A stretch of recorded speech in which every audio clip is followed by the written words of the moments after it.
My YouTube page. I really hope you find the content interesting. Please do me a favor, hit the subscribe button, hit the like button, and also share this content if you find it interesting. And basically spread the word. This is the only way you can support us. I really appreciate it. Enjoy your content.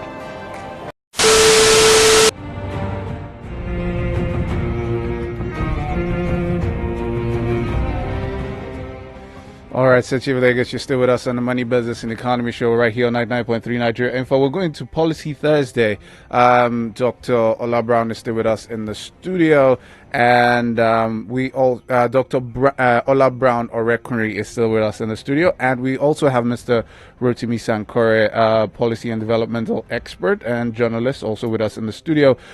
Going into the details, when governments fail to deliver development. Underdevelopment in Africa is a problem that has been plaguing the countries all over the continent for a very long time. It has so many negative effects on Africans. It has brought about so many consequences, but of all, the economy is the most affected sector because the economic sector controls all the other aspects of the society. Underdevelopment in Africa is as a result of many contributing factors, which include poverty, illiteracy, very large extended families, corruption, and a lack of accountability. Let me start with you, Doc, because one of the effects of, well, you want to put it for either ways, one of the effects of underdevelopment is a poor medical system, and having to see people being I was just talking back and forth with somebody this morning, and the person was trying to explain why so somebody spoke about mentorship, and then this person says interns not slaves, and I was like, okay, I agree with you, but you see, there's also something about education being expensive, and if you have to pay for it, if you can't pay the higher universities, then you have to pay by giving your time to in exchange for the knowledge. So it's the same way with medical services. The best medical services are usually not cheap, but at least there needs to be a middle ground, but there isn't seemingly a middle ground for a lot of Nigerians, and what's playing out in the medical space in Nigeria as concerns development, as concerns where we should be, where we are, the space. The problem with poverty actually magnifies the need for healthcare, but decreases our capacity to pay for it. And that's the big paradox. The UK, the NHS budget is nearly $200 billion per year. That means that if the UK was just to give us their healthcare budget for just 1 year, it would be able to successfully finance our healthcare budget for 200 years. That means that it would be you, your children, and your children's children before that money would finish. You can see how important they take healthcare. Exactly. Now you've got it. The reason why they are spending all that money on healthcare is not exactly benevolent. It has positive effects on the population, but actually the person that actually sort of came up with the idea of the NHS and free healthcare at the point of delivery was doing it for purely economic reasons, not necessarily because he wanted to be nice, but because he realized that he said that there are three things affecting the UK, because at that time there was a big problem with the UK. When you're looking at technology, when you're looking at advancement, when you're looking at weapons development, the US was outpacing the UK. So they told somebody to put this report together and look at how the UK could catch up. And he said that there are three problems in the UK. Number one, people were unemployed. Number two, people were sick. Number three, people were poor. But the greatest problem in the UK at that time, he said, was sickness. Once you solve sickness, people can work. So it wasn't like a benevolent decision. They wanted to do it for economic reasons. They saw investing in this healthcare, this huge amount of money, as an investment, not a cost. So people would be fit enough to work in the factories so that they could grow and be like America. So in Africa, we've neglected healthcare because we have not seen that as between healthcare and economic growth. Wow. So every $1 you invest in healthcare brings $2 to $10 back, and that's why healthcare is an investment in the economy, not a cost. Mr. Rotimi, you keep talking. I mean, the biggest one of your quotables is, "There's no place where you've used guns to fight underdevelopment. and it continues to show year on year, week on week, month on month, where we continue to find issues where instead of attacking it with development and economic empowerment, we send more tanks, we buy more, we deploy more soldiers, we deploy more policemen to try and fight something that cannot be fought by guns. The quote is that no army has ever defeated poverty and underdevelopment. And it's not going to start in Nigeria. Yeah, so just a word on health to add to what Ola said. Health is supposed to be a social investment. And there is fantastic return on it. Yes. When life expectancy is calculated by the World Health Organization, there is healthy life expectancy, which is HAIL, and there is just life expectancy, So healthy life expectancy is the years you are expected to live and work from birth free of all the major illnesses. Yes. And by either measurement, Nigeria is in the bottom 3 globally. Okay. In fact, if you are using either WHO or World Bank data, Nigeria is either number 2 or number 3 global at bottom. Lowest life expectancy at the very bottom. So, I mean, it really tells you where we are. It tells you where we are going, because in the context of economics and especially knowledge economy, knowledge transfer, what happens when a country has very high life expectancy is that the previous generation has had about 50 years to be able to at least learn 50 years post tertiary education to accumulate knowledge. So they are living to roughly 80. True. So, and when I mean post tertiary, I don't mean you just finish university today. I mean, note that the gap between 80 and 30 is 50. So this is your first degree, your second degree, possibly your PhD and what. Then you kick into your prime just before you're around 30. And you have 50 years knowledge accumulation. The next generation will start from a much higher knowledge base. So if typically, say in Japan or Norway or somewhere like that, the previous generation is talking nanotechnology, they are talking, well, if the earth collapses, are we moving to Mars, and so forth. And the next generation taking over from them would definitely not start talking about, we need to build roads. Yes, or we need to fetch water. Exactly. Or buy pure water. The knowledge... Or go and buy generator. The discussion points will be a lot higher. Much higher. Yeah. Much higher. In underdeveloped countries that miss a certain cutoff in the trajectory, successive generations are then worse off. And that's what is happening in Nigeria. Because we missed a certain cutoff to make certain investments.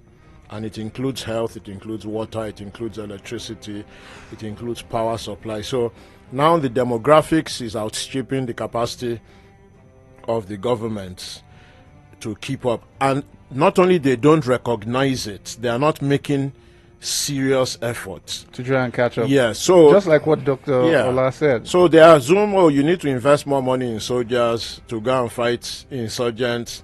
We need more policemen. Yes, to investigate. Yes, and they think that's the cause of the insecurity. They don't know the cause of the insecurity is underdevelopment, and you only need security agencies, or in extreme cases, armed forces, to help you stabilize. And then the human development investment kicks in So that from the point where you stabilize, depending on the population size, population density, geographic spread, you probably have like 2 to 9 years to make that investment that will make it unnecessary for you to keep police or army or anything permanently stationed in the place. Yeah, so we are 10 years into fighting Boko Haram now. I bet you that in another 10 years, if they don't make that investment, the troops will still be there, the bandits will still be there, you know, and more or less it's just a downward spiral. That investment needs to kick in. It has to be made. Human resources are key. I mean, one of the things that the NHS does very well is that they even realize that after the Thatcher era, when they cut off grants for education, and even the opportunity for loans started to dwindle, partly because kids would leave school and you would be owing £20,000, they just set out for global recruitment of human resources for health straight away, and that's how they make it up. So but people go because the infrastructure, the resources, and people are even still complaining, by the way, that the NHS is not efficient. It is not working well. They've just started another 6 billion. All right, City of Lagos, we just started the discussion. We're going somewhere. The recent days we've seen, recent weeks we've seen xenophobic attacks from South Africa. We've seen some chaos happening in Nigeria. And we're trying to trace where the issues are, the real issues. But let's go on a short break. We'll be right back to stay with us on the Money, Business and Economy show right here on 99.3 Nigeria Info.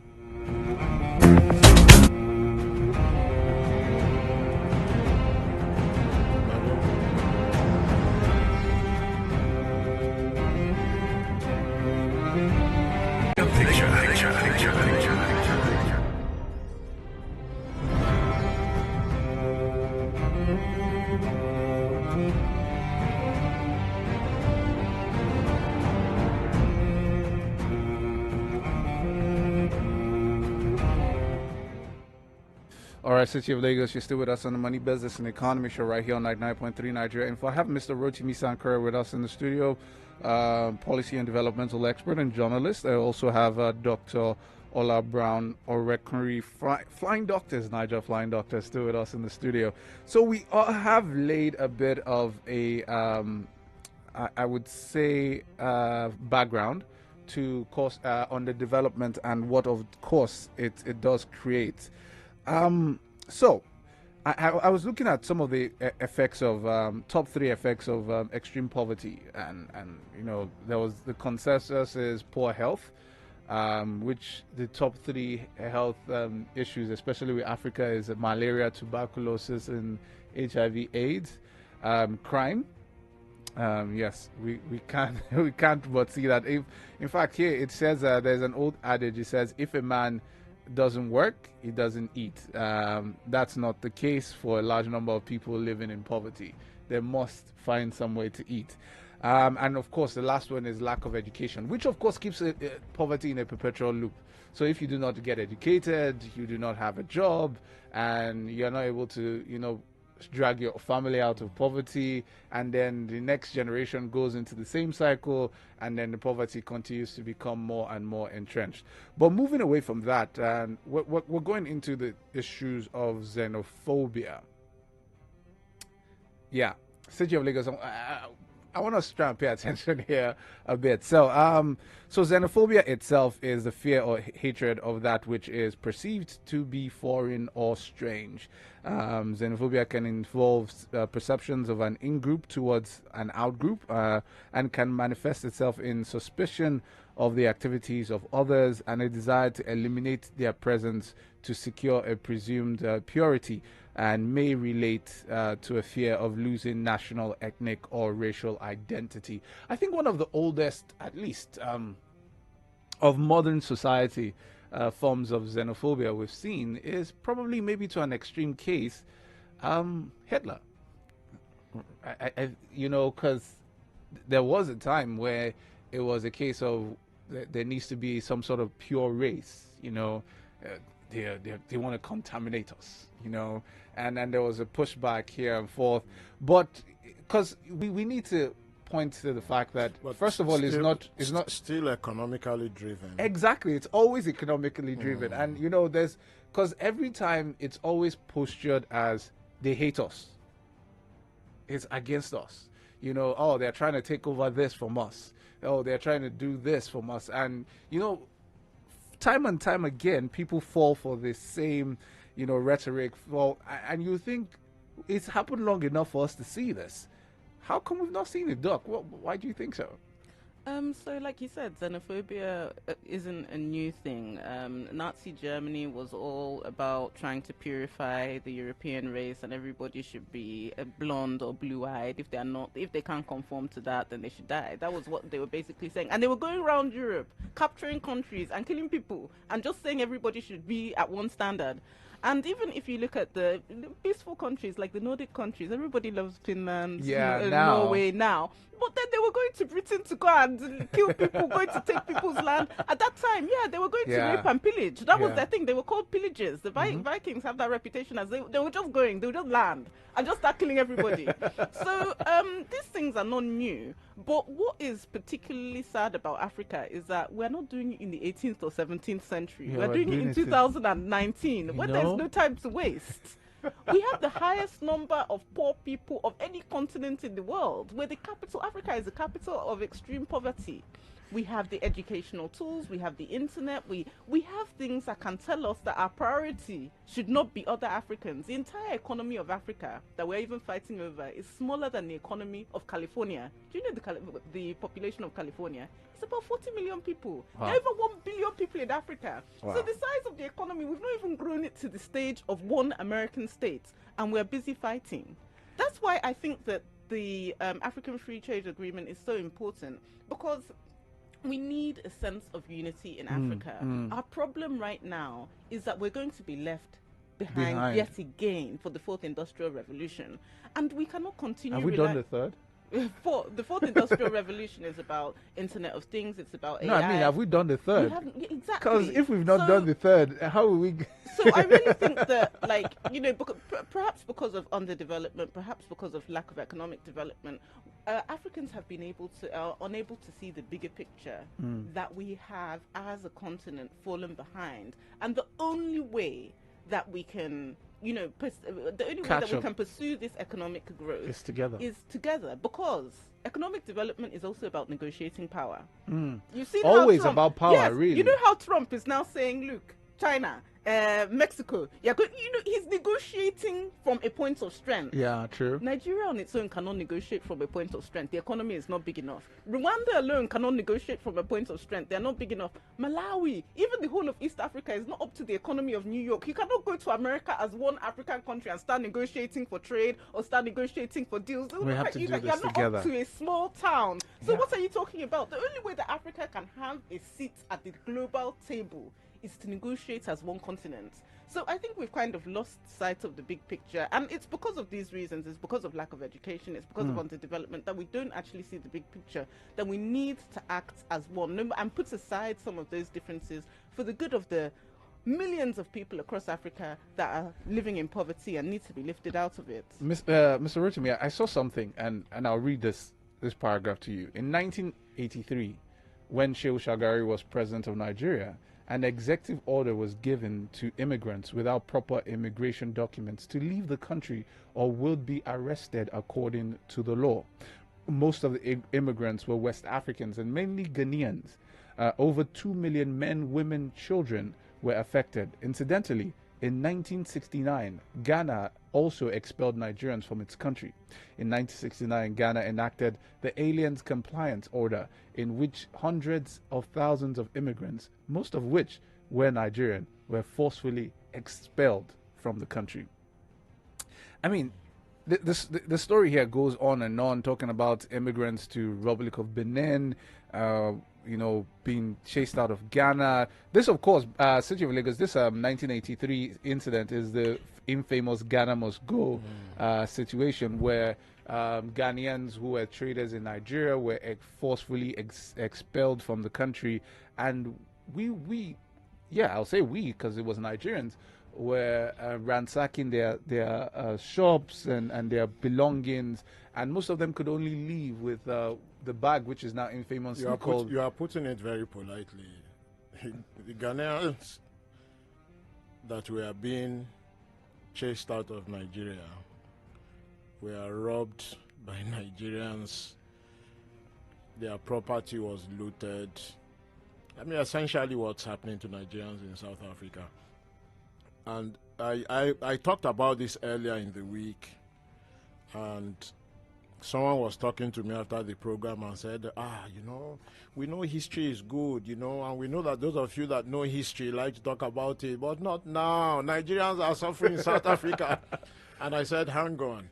The reason it's important to talk about these things is so that people understand that there is a trend to it. If you don't understand there is a trend, then you can't solve the problem. Yeah, you can't solve the problem. You continue attacking. Yes, you just keep thinking, oh, they attack us there, we must attack them back here.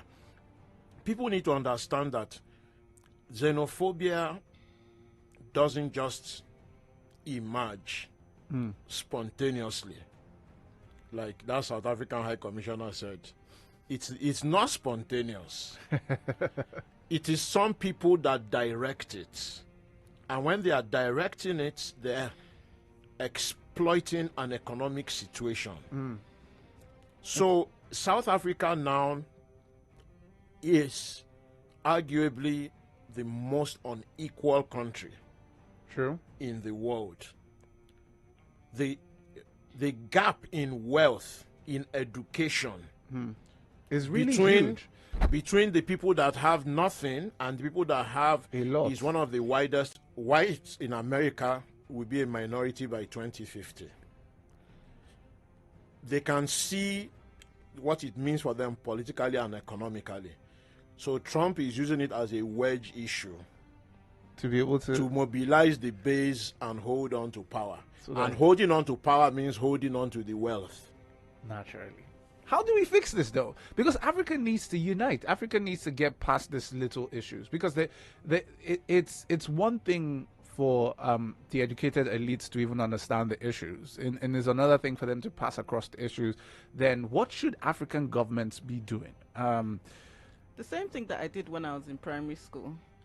I wanted to become a doctor, but there was one time my teacher called me and said, if you want to become a doctor, you're bottom of the class right now. And this is, we were all, and you know what she explained? That you are all sitting in the same classroom. You are receiving the same tuition, but some people will come first, some people will come last. That was Nigeria's situation in 1960.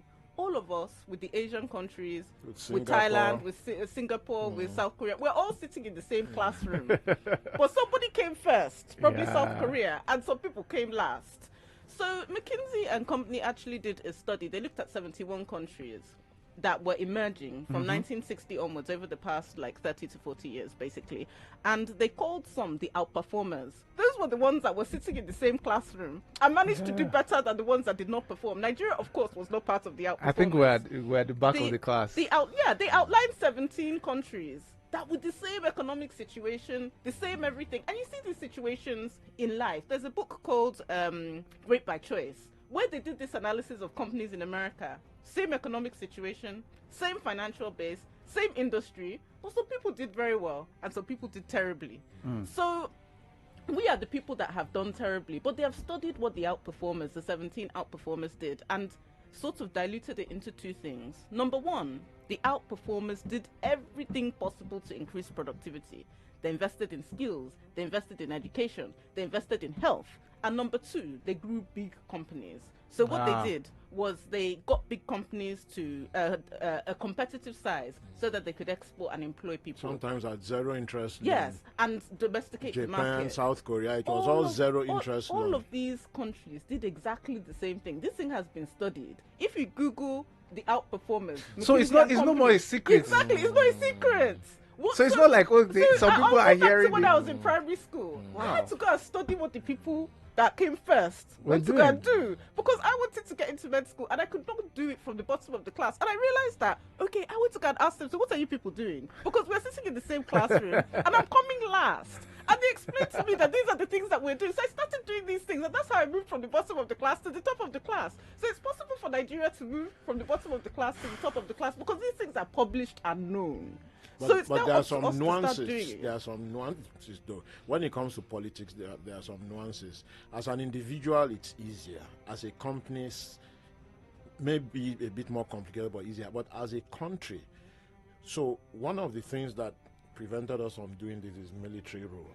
Yeah. Because when you have a group of essentially But young army we officers, can also say that some of those Thailand. countries had. Vietnam was decimated by Yes, America. yes. They've all had issues that they could use as an excuse. Yes, but it's not a question of excuse. The nature of the excuses are different.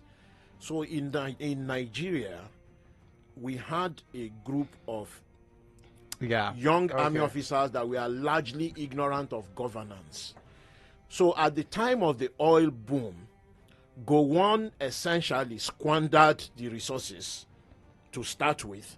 And that's when that key investment that South Korea, Singapore, that's when they were making it. Gowon squandered it. We were importing toothpick. I want to ask a question. When he did say, because I really don't believe he said He it, did. That money is not the problem, it's how to spend it. But what did Nigerians say? Because I'm thinking if Because I the was, Nigerians that complained, and so I am a witness.